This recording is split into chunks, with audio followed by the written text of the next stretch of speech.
I'm finally going to say something I've been thinking for years. I love my grandchildren. That's the truth. But I also don't want to spend every Sunday with them. I don't want to be available whenever they need me. And I'm absolutely not going to pretend that being a grandmother at 91 is some magical, wonderful experience that fulfills my life, because it doesn't. And I'm sick of lying about it. My name is Mary Dawson, and on this channel, I say the things grandmothers are not supposed to say. The things that would make people gasp if I said them at church. If you've also felt guilty for not being the perfect grandmother, subscribe, because we're going to talk about what they don't tell you about grandparenting at 91. Today, I'm going to tell you about my grandchildren, about what being a grandmother actually is, and about the day I stopped performing. I have 5 grandchildren, but I'm going to be honest about 3 of them. Sophie is 6, Maya is 10, and then there's the others from Tom's side. And I love them, genuinely. I would do terrible things if they were in danger. But that doesn't mean I enjoy every moment with them. And it certainly doesn't mean I'm always happy about the demands. Let me be specific. Sophie is at that age where she asks why about everything. Everything. Why is the sky blue? Okay, fine. Why do we die? A bit more complicated, but fine. Why do you have wrinkles? Well, that's where we get into difficult territory. She doesn't mean to be unkind, but she notices things, and she comments on them. And at 91, when my skin is already loose and my body is already failing me in ways I don't like to think about, a 6-year-old pointing out my physical decline is not actually therapeutic. It's depressing. And Maya is brilliant, truly brilliant. But she's also competitive, and she compares everything. My friend Lily's grandmother is younger than you. My friend's grandmother does yoga. My friend's grandmother has a car and drives us to places. And yes, she's a child, and children don't understand that comparing their grandmother to their friend's grandmother in ways that highlight what I don't have, what I'm not capable of, what I'm not, it's not kind. But she does it anyway, constantly. And the expectations. Oh, the expectations. Elizabeth calls me midweek. Mom, can you have Sophie on Saturday? We need some time. Saturday, which is my day to read, my day to sit in the garden, my day that I actually look forward to. But because it's family, because it's my granddaughter, because I'm supposed to be the fun, available grandmother, I say yes. And I spend Saturday running around with a 6-year-old who wants constant entertainment and stimulation. And I'm exhausted, and my feet hurt, and I just wanted to sit with my book. But I smile, and I pretend I'm having the time of my life. And when I don't say yes, when I actually tell Elizabeth, I can't this weekend, I have my own plans, there's this silence, this disappointed silence.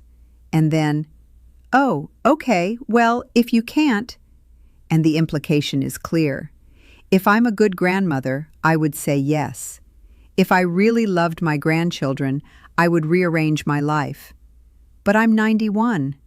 My life is already rearranged by age, by energy, by the simple fact that I don't have that many years left. And I'm not going to spend them being guilted into sacrificing my Saturdays. But I do, because that's what you do as a grandmother. You sacrifice. You're available. You show up. And if you don't, you're selfish. You're not family. You're not a good grandmother. And then there's the comparisons to other grandmothers. Elizabeth's friend has a mother who watches the children 3 days a week, who does play dates, who buys expensive gifts. And I don't, because I'm 91 and I'm not wealthy and I have my own life. But Sophie has picked up on this. Somehow, at 6 years old, she understands that grandmother comparisons are a thing. Mum says her mum has a better garden than you. Mum says her mum makes better cookies. Why don't you have a bigger house? And each time it's a little knife, a little reminder that I'm not enough. That what I can offer, my time, my presence, myself, isn't actually what's valued. What's valued is bigger houses, better gardens, more money, more energy, things I don't have, things I can't give. And I've spent years pretending this doesn't hurt, pretending I'm fine with not being the fun grandmother, pretending I'm okay being compared and found lacking, pretending I'm grateful for every moment with my grandchildren, even when those moments are exhausting and demanding and make me feel like I'm not enough. But I'm not fine. I'm not okay. And I'm not grateful all the time. I'm tired. I'm tired of performing. I'm tired of being available. I'm tired of smiling when I don't feel like it. And I'm 91. I don't have time for this anymore. So I stopped. Finally.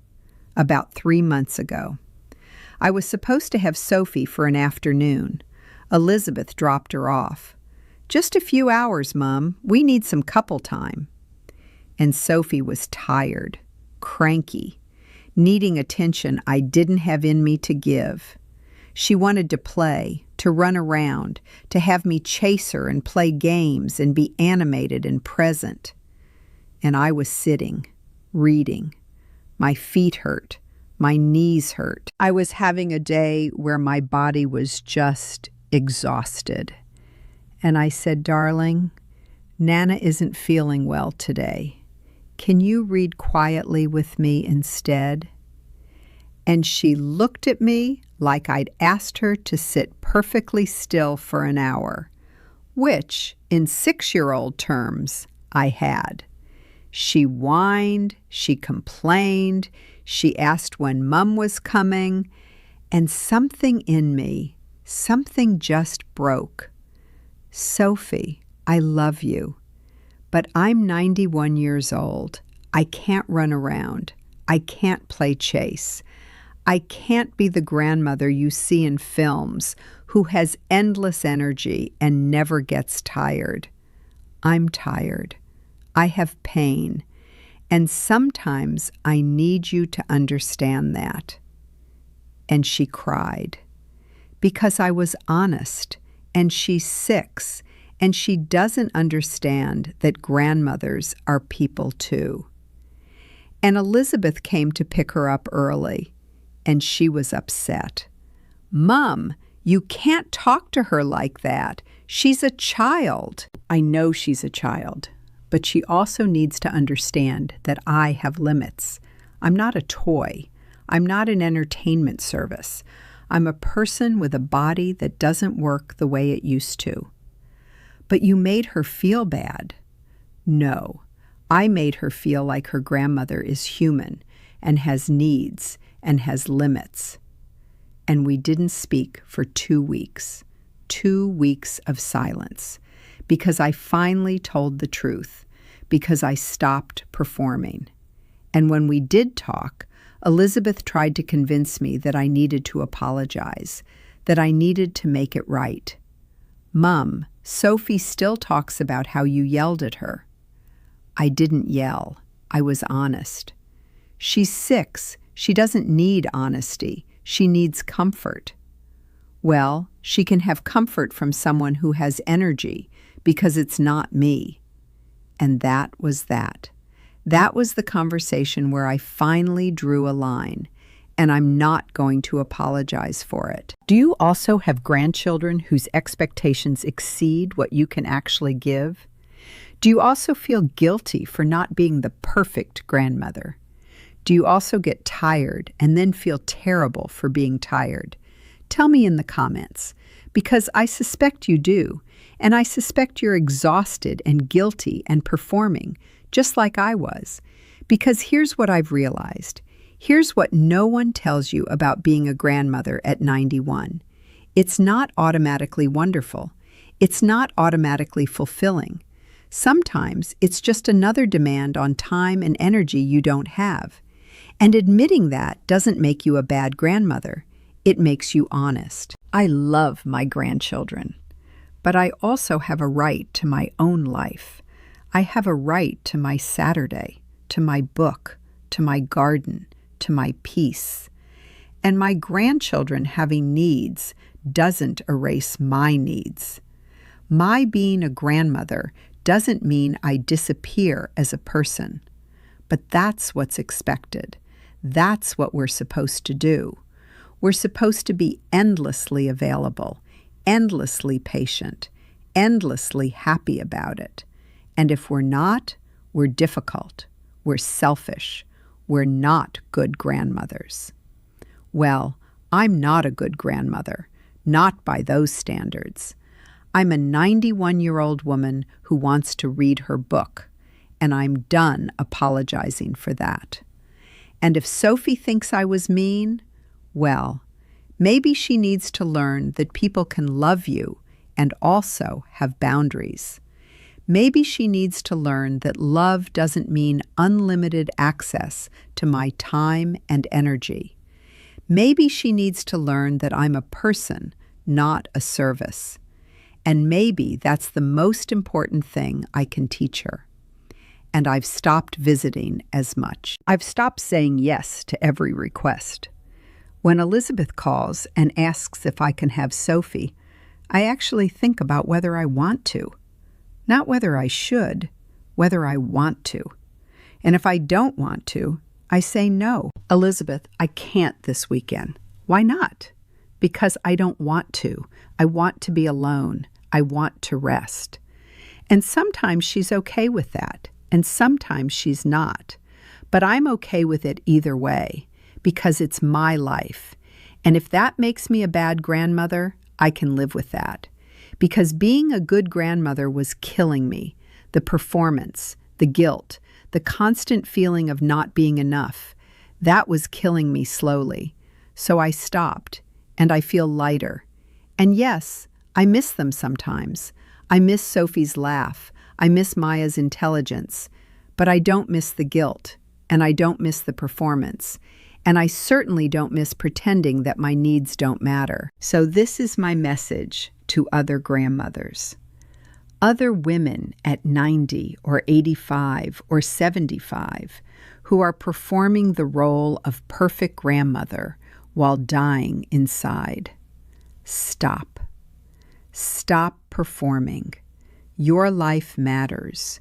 Your needs matter. Your time matters.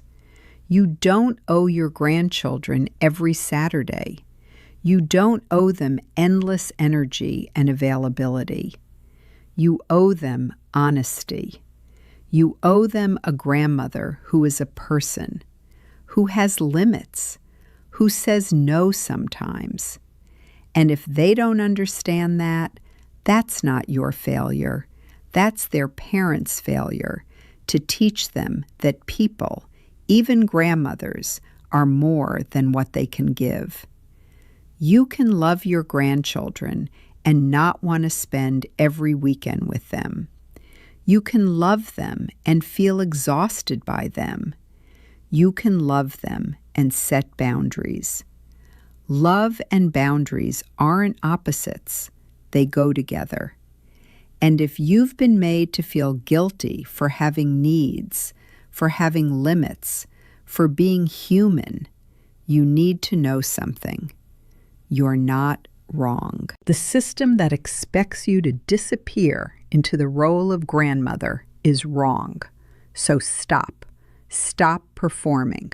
Stop sacrificing yourself. Put your book down on the coffee table. Tell Elizabeth, no, I can't. Take your Saturday, read your book, sit in your garden, have your life, and let your grandchildren learn that their grandmother is a person with needs, with limits, with a right to her own existence. Thank you for listening to this, for letting me say the things I was afraid to say. If you've also felt this guilt, this exhaustion, this performance, tell me in the comments. Let me know you're not alone, because I know you're not. Write in the comments, I deserve my own life. Not for me, for you, as a reminder that being a grandmother doesn't mean you disappear. See you soon, and remember, you can love people and still have boundaries. You can be family and still be a person. And you have every right to be both.